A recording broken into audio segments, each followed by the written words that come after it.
Otto Hahn.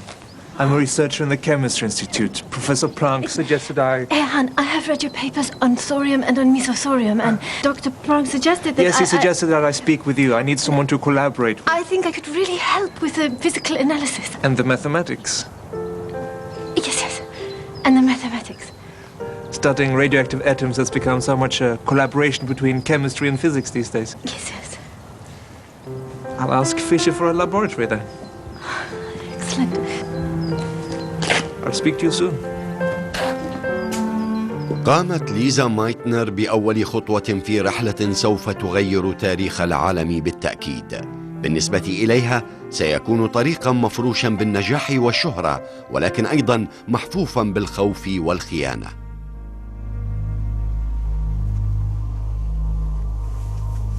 At this time, not a lot was known about the atom. At first, people thought it was like a miniature solar system. There was a solid nucleus at the center, and electrons would spin around it, sort of like planets around our sun. A little later, some researchers proposed that the nucleus itself wasn't a solid chunk, but was made up of separate particles of protons and neutrons.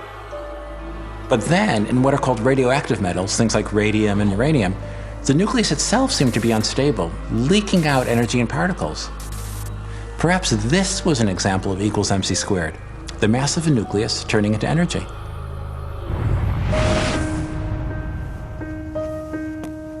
تعاون مايتنر وهاهن في فك أسرار الذرة بدأ بظروف غير متساوية، فقد قدم له مختبر، أما هي فأرغمت على العمل في مستودع للأخشاب. I see you haven't set your hair on fire. Herr Hahn? The boss, he thinks that if he lets women into the Chemistry Institute, they'll set their hair on fire. Oh, so his beard must be fireproof. Good day, Herr Hahn. Good day. You see, I am non-existent to this place. At least physicists recognize me for my abilities. Yes, where would we chemists be without the steadying hand of the physicists?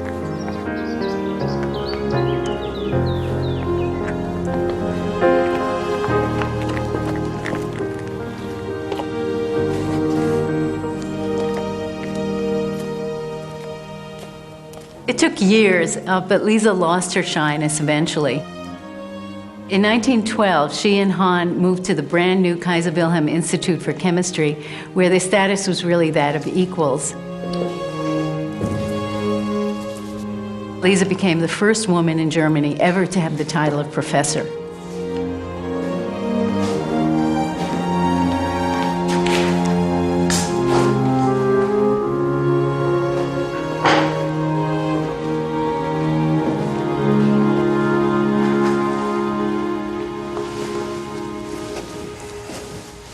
Lisa, I have news. Remember the art student I told you of? Yes, Edith. Yes, well, I have asked her to marry me, and she has accepted.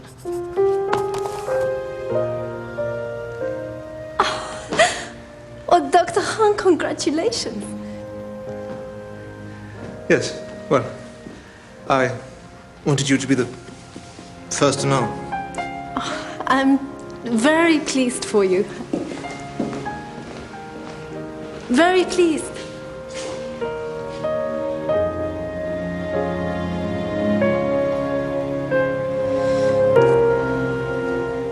Lisa Meitner was warm-hearted by nature. She had many friends, and she may have wanted to have a closer relationship with Otto, but it really does seem that physics was Lisa's first love, maybe even her passion. كانت العشرينيات والثلاثينيات السنوات الذهبية للبحوث النووية. أشهر نواة في تلك الفترة كانت نواة اليورانيوم التي تحتوي على 238 بروتونا ونيوترونا. كانت مايتنر وهاهن يتصدران المتسابقين حول معرفة إمكانية تشكيل نواة أكبر بإضافة مزيد من النيوترونات. So, the atom, pretty familiar. Nucleus in the center, electrons orbiting around. The nucleus is our focus. The nucleus made up of protons and neutrons. Now, the largest nucleus that we know is that of the uranium atom. Its nucleus is a tightly packed structure of 238 protons and neutrons. The thrust of our work is to try to fire neutrons into this huge structure, and if we can get a neutron to stick in here, it will be a breakthrough.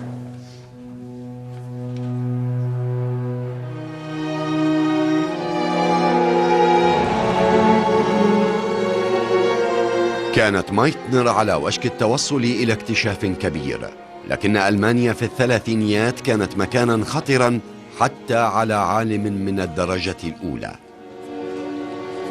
The US endangers our institute. When the Nazis came to power, one of the first things they did was to drive out Jewish academics from the universities. Einstein was very prominent, and for that reason, he was one of the first to go. He was hounded out of Germany in 1933. Lisa was not dismissed at that time. She was able to stay because she was Austrian. But in March 1938, Austria was annexed into Germany, and at that point, her situation became untenable.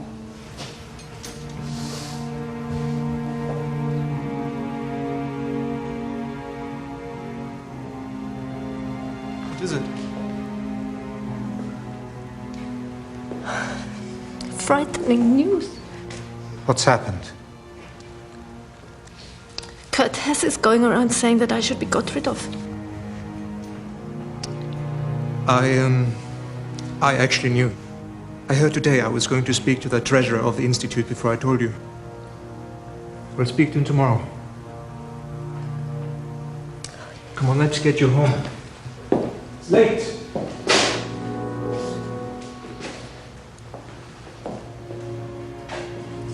We'll finish up. كان الضغط على مايتنر لا يحتمل. هاهن الذي عرف بمعاداة الأفكار النازية بذل جهده لحمايتها من حيث المبدأ على الأقل.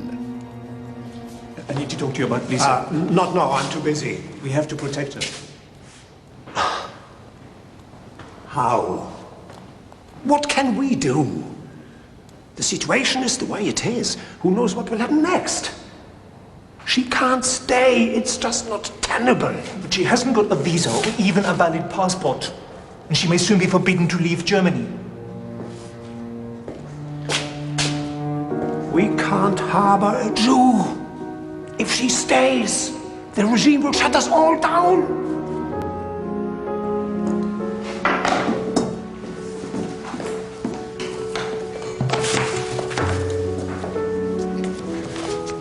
Lisa.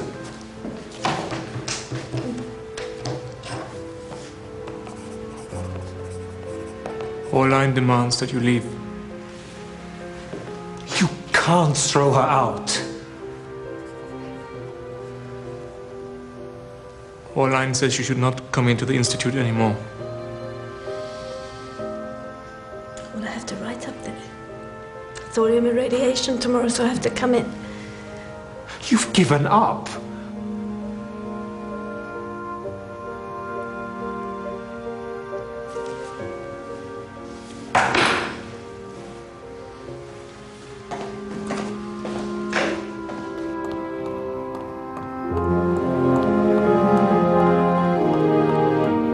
عندما تبين أن مايتنر قد تطرد أو تعتقل، راح الفيزيائيون في أنحاء أوروبا يدعونها لمؤتمرات مقدمين لها مبررات للخروج من ألمانيا. رفض النازيون السماح لها بالخروج. في تموز عام 38 ذهب أحد زملائها الهولنديين إلى برلين وهربها معه في قطار إلى هولندا. كانت الرحلة مرعبة إلى درجة أنها في لحظة ما توسلت إليه أن يعيدها، لكن على الرغم من الخطر المحدق تمكنت من العبور.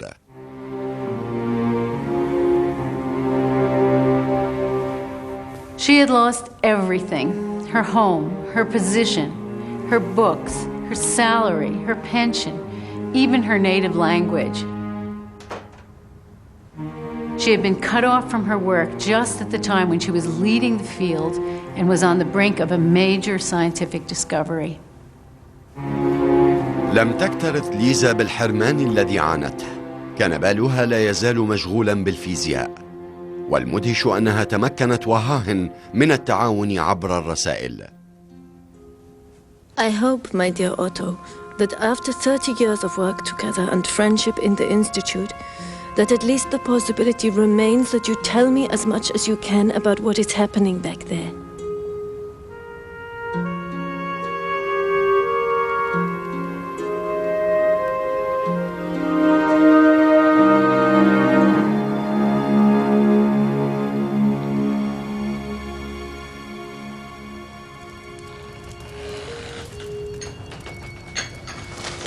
Lisa was invited by an old student friend to spend Christmas on the west coast of Sweden.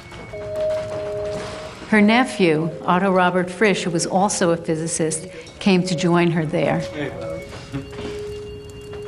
Aunt? Aunt? Aunt? Lisa, how are you, my dear? Merry Christmas, Aunt. I need your help.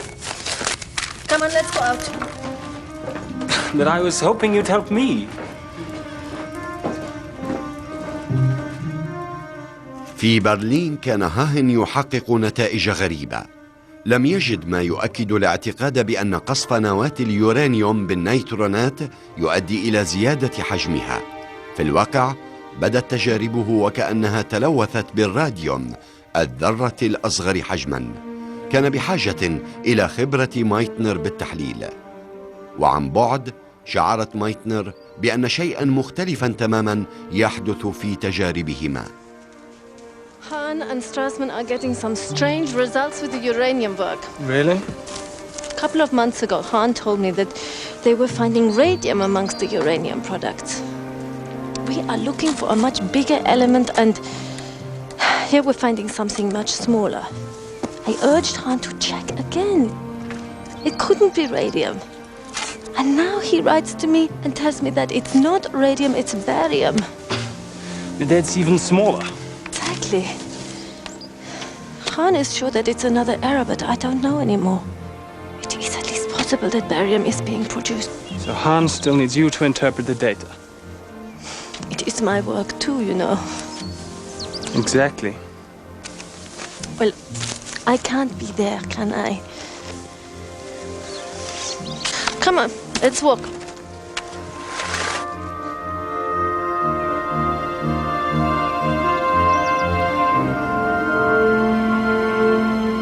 Surely he's made a mistake, hasn't he?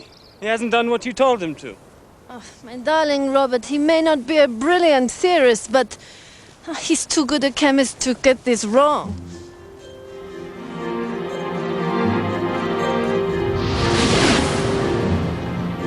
If you imagine a drop of water, a big drop, it's unstable, on the verge of breaking apart.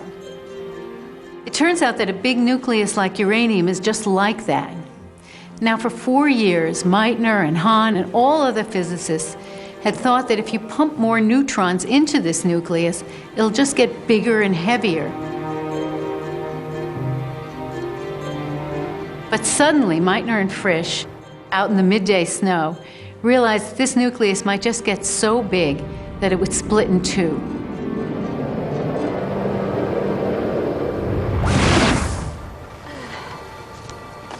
If the nucleus is so big that it has trouble staying together, then couldn't just a little tiny jog from a neutron... Yes, but if the nucleus did split, the two halves would fly apart with a huge amount of energy. Where's that energy going to come from? How much energy? Well, we worked out that the mutual repulsion between two nuclei would generate about 200 million electron volts. But something has to supply that energy. Wait, let me do a packing friction calculation.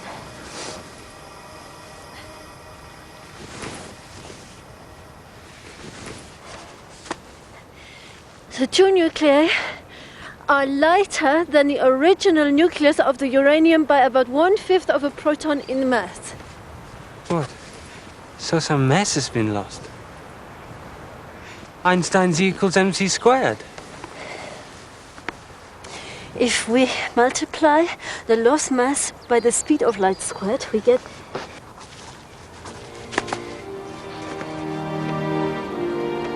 200 million electron volts. He's split the atom. No. You've split the atom.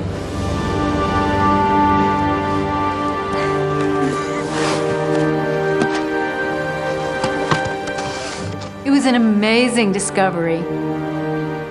Of course, in the laboratory, we're talking about tiny amounts of uranium and correspondingly tiny amounts of energy. But the point is that the amount of energy released was relatively large, and that came from the mass of the uranium itself. The energy released was entirely consistent with Einstein's equation E equals mc squared. نشر فريش ومايتنر اكتشافهما الذي سمياه الانشطار النووي، لكن الخيانة كانت في انتظارهما، إذ تعرض أوتو هاهن لضغط من النظام النازي لاستثناء زميلته في البحث لعدم يقينهم من ولائها. وحده حصل على جائزة نوبل لعام 44 على الاكتشاف، ولم يكد يذكر دور مايتنر الهام في الكلمة التي ألقاها. وبعد الحرب زعم هاهن أنه هو وليس مايتنر من اكتشف الانشطار النووي. Now I want to write something personal, which disturbs me and which I ask you to read with more than 40-year friendship in mind and with the desire to understand me. I am now referred to as Hans' longtime co-worker. How would you feel if you were only characterized as the longtime co-worker of me? After the last 15 years, which I wouldn't wish on any good friend, shall my scientific past also be taken from me? Is that fair? And why is it happening?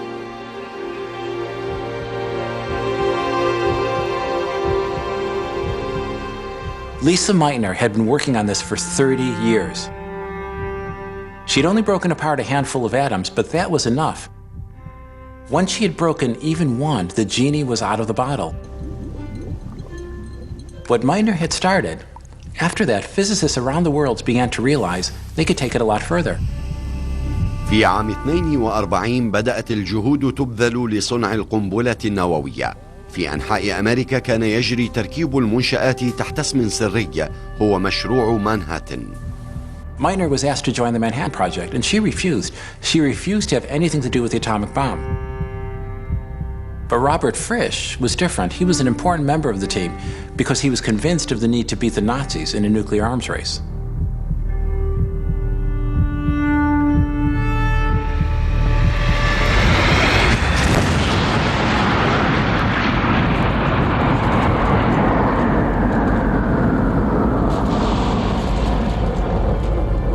لم تستخدم القنبلة النووية ضد ألمانيا، لكن القنبلتين اللتين ألقيتا فوق هيروشيما وناكازاكي عبرتا عن القوة التدميرية الكامنة في معادلة الطاقة تساوي الكتلة ضرب مربع سرعة الضوء.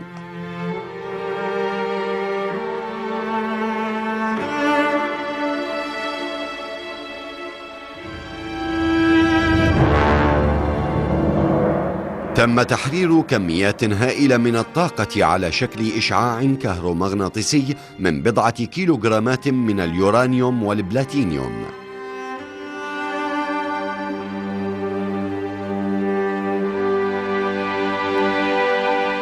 إن كانت بحوث أكثر علماء الدنيا موهبة قد أدت إلى اختراع سلاح دمار شامل، لكن المعادلة نفسها كان لها حكاية موازية تتصف بالإبداع والجمال.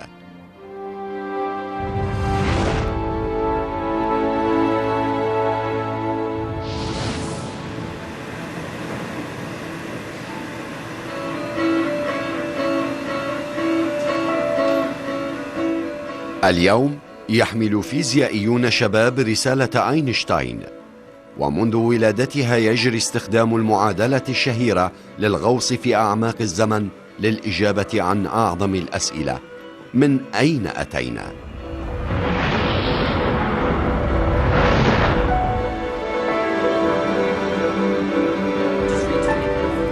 في مسرعات الجسيمات دفع الباحثون مكونات الذرة باتجاه سرعة الضوء وصدموها معا لتخلق ظروفا أشبه بظروف الانفجار الكبير.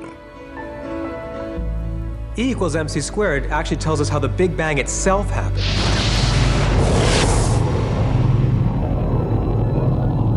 In the first moments of creation, the universe was this immensely dense, immensely concentrated eruption of energy. As it rushed apart and expanded, huge amounts of energy, or E, were converted into mass, or M. Pure energy became matter. It became the particles and atoms, and it eventually formed the first stars.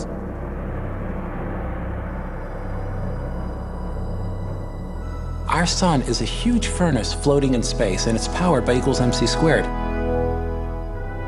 Now, it turns out every second, 4 million tons of solid mass of the sun disappears. Comes out as energy, not just a little bit of energy. It's enough to light up our entire solar system, make the solar system glow with heat and light. And not only do stars emit energy in accordance with E equals mc squared, the whole process actually creates life itself. Eventually, a massive star dies. The debris floats around, clusters together, gets pulled into the orbits of another star, and becomes a planet. We humans and the Earth we stand on are made of stardust. We are a direct product of E equals mc squared. إن جيلا جديدا من الباحثين يبحث عن إجابات بالاستفادة من تجارب العلماء عبر العصور، باستخدامهم أدوات جديدة تبلغ سرعتها سرعة الضوء تقريبا. بات في وسعهم إثارة أسئلة لم يتسنى لأسلافهم حتى تخيلها.